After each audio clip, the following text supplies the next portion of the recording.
नमस्कार दोस्तों, सुप्रभात। आपका दिन शुभ हो, मंगलमय हो। दोस्तों, आज हम एक बहुत ही गंभीर मुद्दे पर अपना विश्लेषण लेके आए हैं,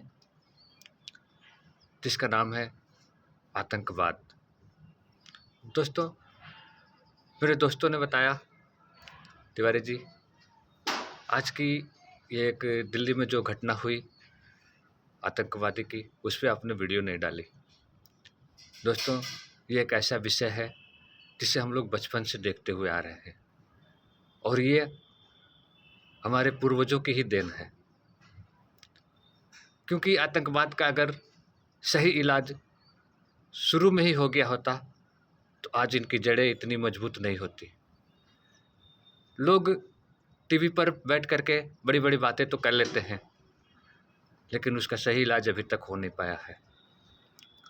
उसका सही इलाज हम एक तुच्छ मानव हैं, थोड़ा कम पढ़े लिखे हैं, हम लोग जैसे बहुत लोग अपने अपने विचार में अपना अपना तर्क रख सकते हैं, लेकिन उसको करना हमारे सरकार को है और जो जिम्मेदार अफसर हैं, जो अपने देश के विषय में हर समय सोचते रहते हैं, देश की रक्षा का जिम्मेदारी जिनके कंधों पर दी गई है, वीर जवान हैं, वो लोग भी आतंकवाद से परेशान हैं और समय समय पर उन्होंने भी अपनी शहादत दी है।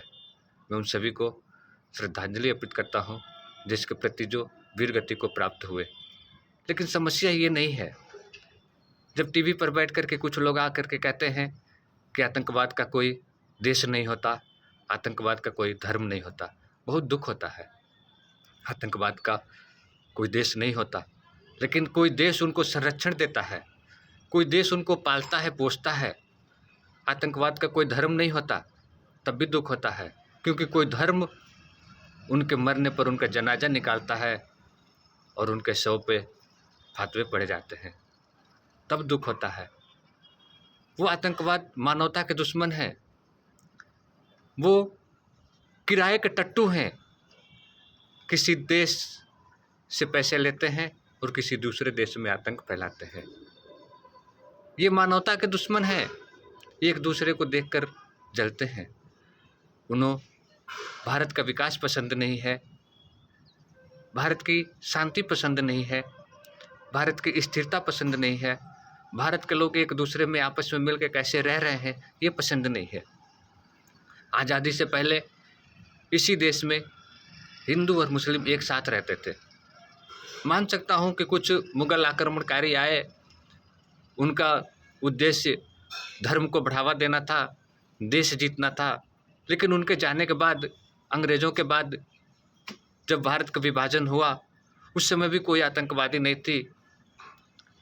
आतंकवाद की घटनाएं धीरे धीरे जब भारत विकसित होने लगा, उसी समय पर शुरू हुआ कि भारत को अस्थिर कैसे किया जाए, भारत जल्दी विकास ना कर पाए, भारत को आपस में कैसे बांट के रखा जाए, हिंदू मुस्लिम दलित पिछड़ा, नहीं बहुत सारी समस्याएं इस देश को दी गई कि जैसे भारत का विकास ऊपर ना उठे, रुका रहे।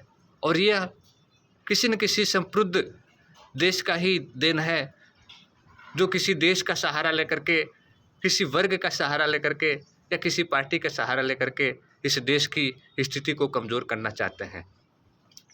साथियों, हमें आपस में मिलजुल करके रहना है, हमें उनकी पहचान करना है जो हमारे इस देश को विकसित होने में या हमारी आपसी भाईचारे को तोड़ने में लगे हुए हैं।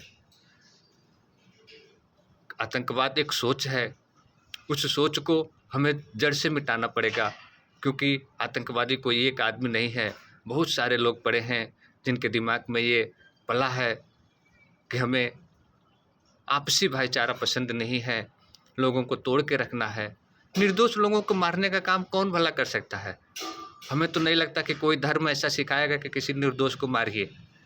ये आतंकवादी घटनाएं जो होती हैं, इसमें निर्दोष लोग ही मारे जाते हैं, उन्होंने उनका कुछ नहीं बिगाड़ा होता है, फिर भी वो मारते हैं, क्योंकि वो मानवता के दुश्मन हैं, उनको शांति पसंद नहीं है।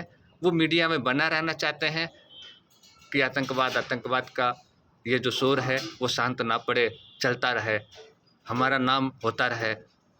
कुछ उसके कमांडर होंगे, उनका नाम कुछ लोगों को पता होगा, वो अपना नाम चमकाने के लिए, मीडिया में बने रहने के लिए ऐसी घटनाओं को अंजाम देते हैं। और कुछ देश हैं जो किसी दूसरे देश से लड़ाने के लिए, किसी दूसरे धर्म के विपरीत लड़ाने के लिए ऐसी घटनाएं कराते रहेंगे, क्योंकि उनका मकसद पूरा होता रहा है कि भारत में अस्थिरता बनी रहे। पिछली सरकारों ने भी बहुत सारा प्रयास किया, लेकिन आतंकवाद समाप्त नहीं हुआ। पिछली सरकारों को ही देखते हुए नई सरकार जो आई, आतंकवाद को मिटाने के लिए ही आई थी, लेकिन कुछ घटनाओं को देखा जाए तो ये भी सरकार नाकाम ही साबित हुई है, क्योंकि बड़े बड़े वादे तो करती है, लेकिन जड़ से अभी आतंकवाद को मिटा नहीं पाई है। जिस दिन आतंकवाद और आतंकवादी सोच विचारधारा इस देश से बदलेगी, इस देश की तस्वीर कुछ अलग होगी। यह देश तभी बहुत ही जल्दी विकास कर पाएगा। दोस्तों, अगर आपके पास ऐसी कुछ गतिविधि मिले तो तुरंत अपने नज़दीकी क्षेत्र में, नज़दीकी थाने में इसकी शिकायत करें, क्योंकि छोटी छोटी घटनाओं पर जब हम नज़रअंदाज करेंगे तभी ऐसी घटनाएं होती हैं। हमें जहां शक हो वहां हमें अपने नज़दीकी थाने में उसकी शिकायत करनी चाहिए कि ऐसी गतिविधि मिली है। वो लोग उस चीज़ को अपने ढंग से देखेंगे, सोचेंगे, परखेंगे, उस पर विचार करेंगे। छोटी छोटी सोच को अगर बढ़ावा मिलेगा तो वो बड़ा में बदल जाएगा, और छोटी छोटी घटनाओं को जब हम रोकेंगे तो वो यही समाप्त हो जाएगा। तो हर छोटी बात को गौर से ध्यान देना है।